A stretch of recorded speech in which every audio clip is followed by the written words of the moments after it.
Bienvenida o bienvenido a este curso básico de inversión, donde te voy a explicar conceptos que has escuchado miles de veces, como renta variable, renta fija, ETFs, fondos de inversión, reserva federal. El objetivo de este curso básico es que entiendas esos conceptos financieros que escuchas día a día tanto en televisión como en redes sociales y que nos hacen parecer que son tan complicados, pero realmente no lo son. Y te lo voy a demostrar. Y vamos a empezar con los bancos centrales y los tipos de interés, algo que seguramente escuches día a día. ¿Quiénes son los bancos centrales? ¿Qué hacen y para qué existen?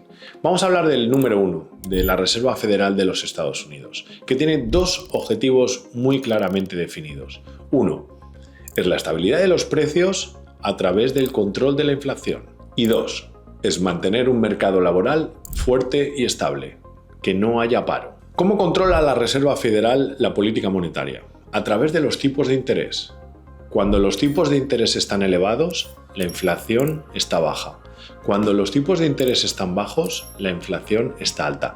Por eso siempre tiene que haber un equilibrio entre tipos de interés e inflación. Una economía con mucha inflación quiere decir una economía que nos está haciendo pobres poco a poco. Nuestro dinero va perdiendo valor y nuestra capacidad de compra va descendiendo día a día. Y te pongo un ejemplo. Cuando los tipos de interés están muy bajos, hay más acceso al dinero, hay más acceso al crédito. Los bancos son más generosos con nosotros. Cuando tenemos más dinero a nuestra disposición, lo que tendemos a hacer es consumir más. Cuando consumimos mucho, lo que conseguimos es que la inflación poco a poco vaya aumentando. Si una tienda tiene todos los productos vendidos a $100, al día siguiente los vuelve a vender a $100 y al día siguiente también, lo más probable es que un día lo suba a 110 y luego a 120 porque lo tiene todo vendido. Eso va creando una inflación en la economía poco a poco, que es uno de los mayores cánceres que puede haber dentro de un país, porque nos va haciendo más pobres día a día. Cuando eso va pasando y la inflación se ha ido de manos, lo único que la Reserva Federal puede hacer es subir los tipos de interés, reducir el dinero que está disponible en la economía y de esa manera conseguir un enfriamiento de la inflación. La inflación es nuestro gran enemigo. La inflación, como he dicho anteriormente, nos hace más pobres día a día. Una inflación media de un 3 o un 4% acumulada durante muchos años, pongamos como por ejemplo 10 años, es un 30 o 40% de inflación. Quiere decir, si tenías $100.000 ahorrados y los dejas 10 años en el banco, han perdido un 30-40% de valor. Y me dirás, entonces, ¿qué puedo hacer para combatir la inflación? Pues la inflación tiene cura, y solamente es una, y es una palabra maravillosa, y es una palabra que siempre me escucháis decir, y no me cansaré de decir que es una de las palabras más bonitas en el diccionario: inversión. La única forma de combatir esa inflación es invirtiendo tu dinero. Y ahora entramos en lo que es la inversión como tal. Y dentro de eso encontramos renta fija y renta variable. La renta fija son inversiones seguras con rendimientos estables. Es decir, de antemano sabemos el porcentaje que nos van a pagar por poner nuestro dinero dentro de ese producto, dentro de los cuales el más común es el bono a 10 años en el caso de Estados Unidos, donde por ejemplo te aseguran un 4% o un 4,5% de interés durante la duración de ese contrato. Normalmente el tipo de interés que nos pagan es bastante más bajo que si invertimos en renta variable, porque el riesgo adherido a la renta variable es un poquito más elevado. Como he dicho, dentro de la renta fija encontramos los bonos del tesoro o las letras del tesoro, que son los más comunes. Hay muchos otros, pero esos dos son los más comunes. Y dentro de la renta variable encontramos acciones, ETFs, fondos de inversión. Dentro de la renta variable, en este caso de los ETFs, vamos a hablar del más conocido, del más famoso, el S&P 500.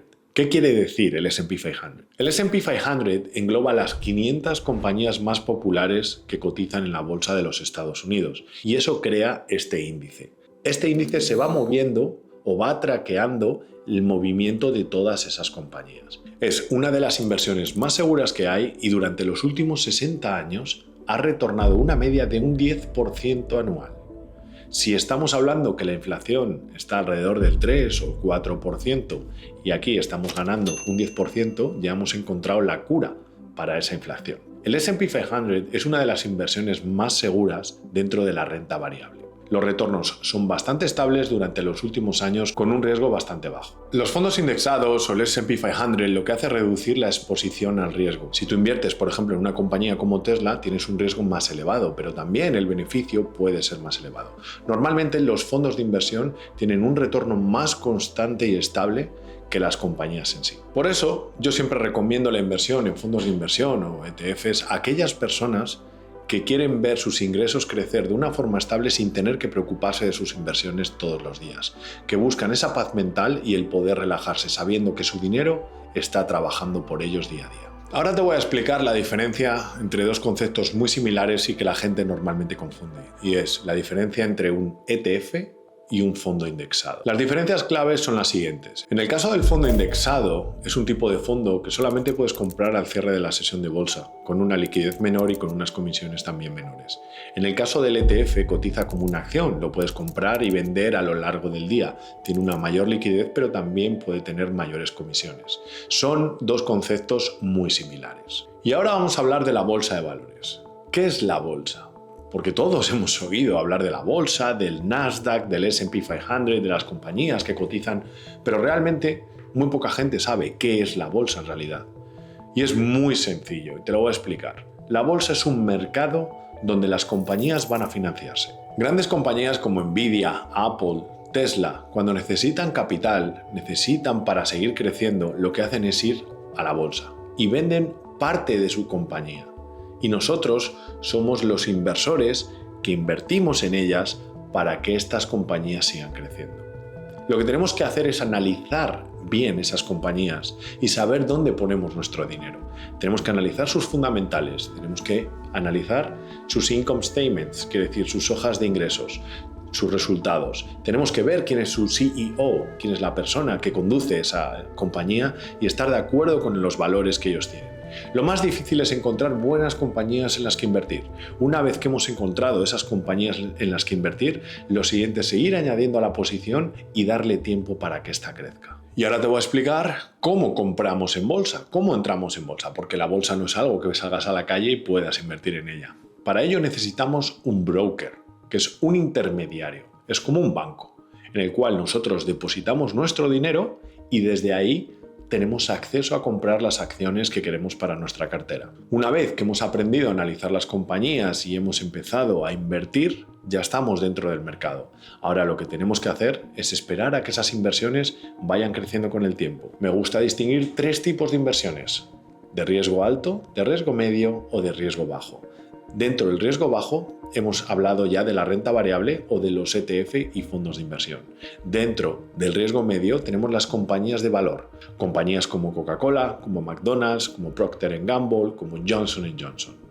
Son compañías que crecen a un ritmo más estable, pero que siempre crecen a lo largo de los años. Y luego dentro del riesgo alto tenemos las compañías de crecimiento. Son sobre todo esas compañías tecnológicas con una mayor volatilidad y con una capacidad de darnos unos beneficios a largo plazo mayores, pero también el riesgo es bastante elevado. Por eso hay que educarse financieramente y saber dónde estamos invirtiendo, porque si no hay más riesgo de perder nuestro dinero. Y lo que queremos, uno de nuestros objetivos principales es preservar nuestro capital, no perder dinero, sino hacer que nuestro dinero, nuestro capital, vaya creciendo poco a poco a lo largo del tiempo. Y ahora te voy a hablar de la diferencia entre inversión a largo plazo y day trading. El day trading es algo que está muy de moda, que lo vemos continuamente en redes sociales. El day trading no tiene nada que ver con la inversión a largo plazo. Esto es como que dos personas han estudiado medicina, una de ellas ha ido por la rama de la neurología y la otra persona se ha ido por la rama de la fisioterapia. El day trading es una cosa muy distinta a la inversión a largo plazo, que es donde nosotros tenemos que invertir.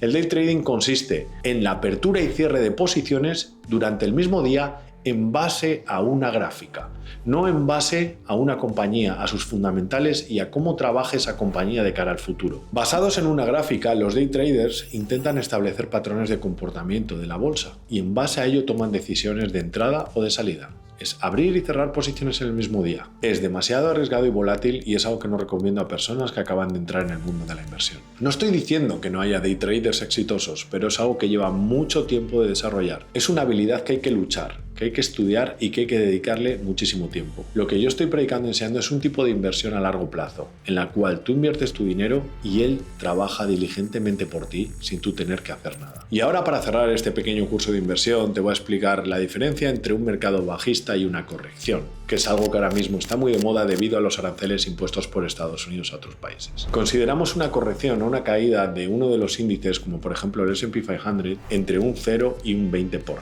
Eso es una corrección y son cosas normales de la volatilidad de los mercados a las cuales nos tenemos que acostumbrar. Si tus inversiones, tu cartera y tus emociones no pueden aceptar una caída de un 15, un 20, un 30 o incluso un 40% en tus inversiones, te has equivocado de negocio. Y luego tenemos el mercado bajista o bear market, que es aquel en el que el descenso es más de un 20%.